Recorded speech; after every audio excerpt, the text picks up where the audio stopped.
Okay, so you own investment property, right? Actual land. And the real goal isn't just owning it. It's making that land work for you. Right. We all know the, let's say, high-effort ways.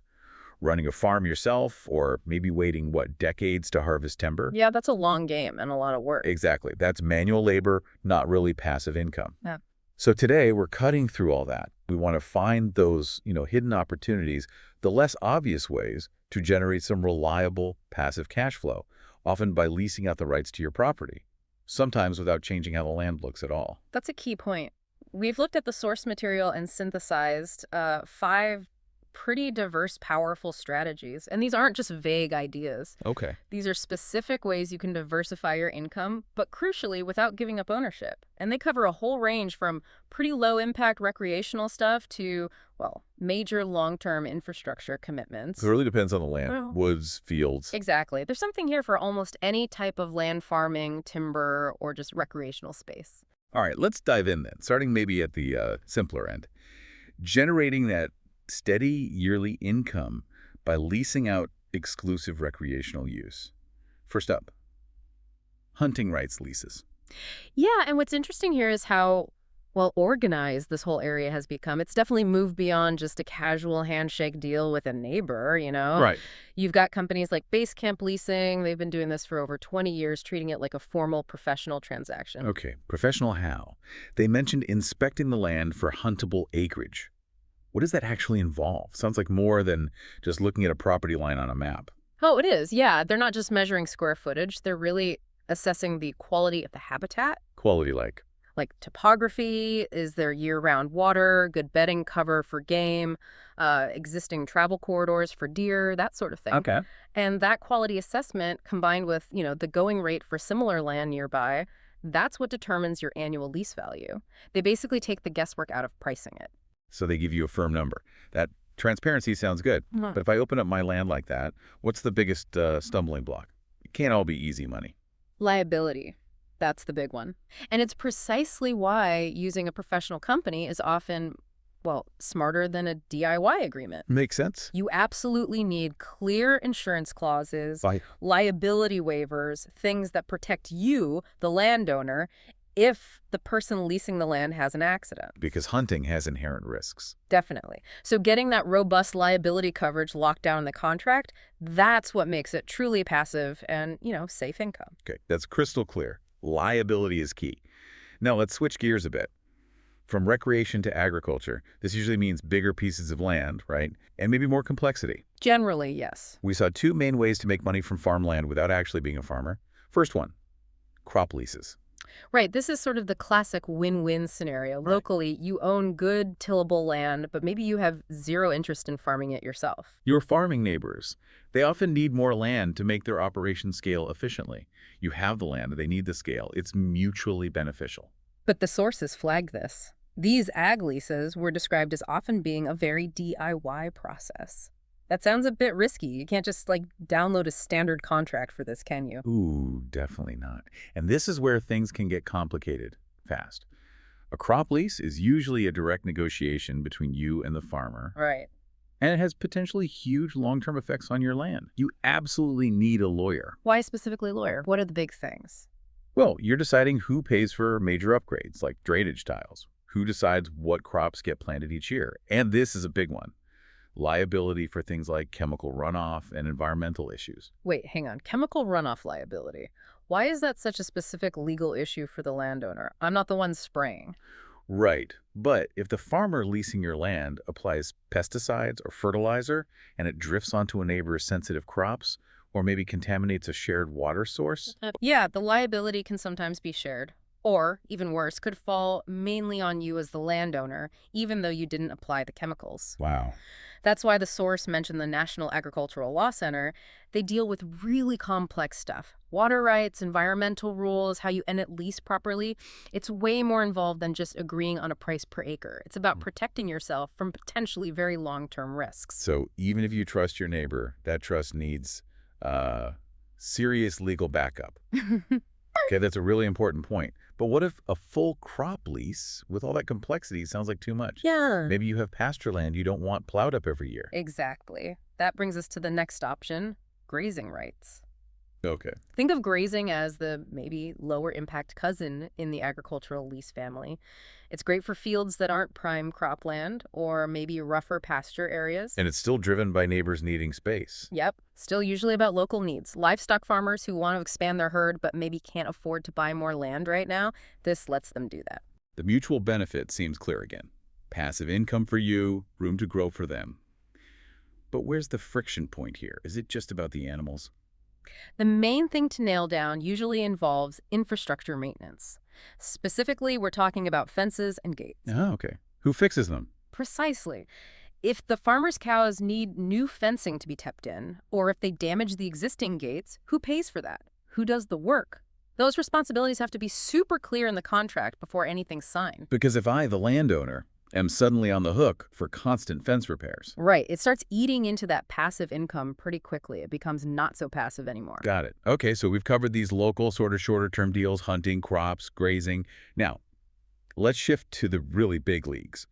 The high-stakes, long-term game that promises potentially massive passive income, capitalizing on the energy revolution. Yeah, and this is where the potential income gets much bigger, but so do the commitments you're making. That's the trade-off, isn't it? It really is. We're moving from leases that might be year to year or maybe 5 years to contracts that often span 20, 30, maybe even 40 years. 40 years. Wow. It requires a completely different level of scrutiny, of due diligence, because you are fundamentally changing how that land might be used for decades to come. Okay, let's tackle wind leases first. You see those giant turbines along the interstate spinning away, generating electricity.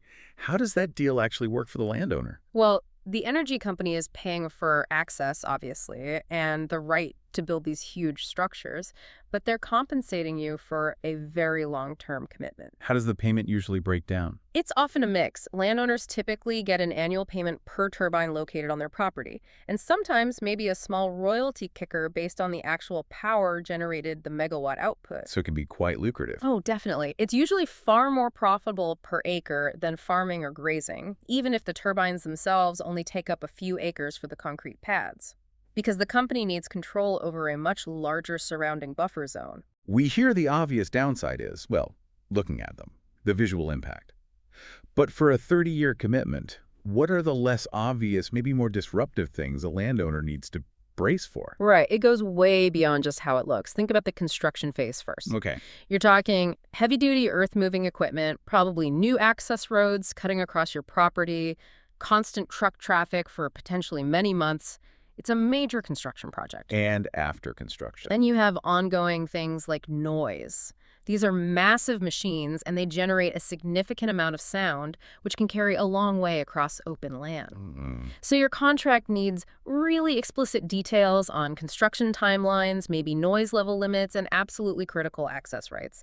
Does the company need access 24/7/365? How will their trucks using those access roads affect your own use of the rest of the land, whether that's farming or just recreation? That really paints a picture. It's basically hosting an industrial facility on your private land for decades. Okay, so let's turn to the other big energy option, the one that seems to be booming lately, solar leases. Yeah, solar has really taken off. A big driver is that the actual cost of the solar panels and equipment has dropped dramatically. That makes these large, utility-scale solar farms much more financially attractive for energy companies to build. What's the main requirement for a landowner to even get considered for a solar lease? Do you need a giant property? You generally need a good chunk of land, yes. These solar arrays take up significant space, not just for the panels themselves, but also for things like required setbacks from property lines, inverter pads, and all the connecting equipment. So how much land are we talking typically? Companies are often looking for properties with, say, a minimum of 80 to maybe 100 contiguous acres, and that land needs to be mostly unshaded and relatively flat, or at least have a good south-facing slope. So if your land is all dense forest or really hilly? Solar's probably not going to work, no. It's immediately off the table. Okay, but if the land is suitable, how does the money work for solar? And you mentioned long-term commitments. What's the biggest contractual pitfall here? Solar leases often pay a higher flat rate per acre than almost any other type of lease we've discussed. Why? Because they tend to use more of your actual surface area. Right, wall-to-wall panels, basically. Pretty much. But the absolute critical negotiation point, the one that sometimes gets missed until it's way too late, is the decommissioning clause. Decommissioning. You mean making sure that when the lease ends 30 or 40 years later, the company has to actually remove everything, all the panels, the racks, the concrete foundations, and fix the land. Exactly that. You have to think, what happens if that energy company goes bankrupt years down the road? Or what if they just decide not to renew the lease after the initial term? Yeah. The landowner absolutely cannot be left holding the bag for potentially a multi-million-dollar cleanup job, dismantling a huge industrial field and trying to restore the soil. So how do you prevent that? A really solid solar lease must require the energy company to post some kind of financial guarantee upfront, like a surety bond or maybe setting up an escrow account that's specifically earmarked for that future cleanup cost. If you overlook that decommissioning security, all that passive income you earned over the decades could evaporate, or worse, turn into a massive future debt and a huge environmental headache. That's a critical warning. Okay. So, yeah, we've traced a path here.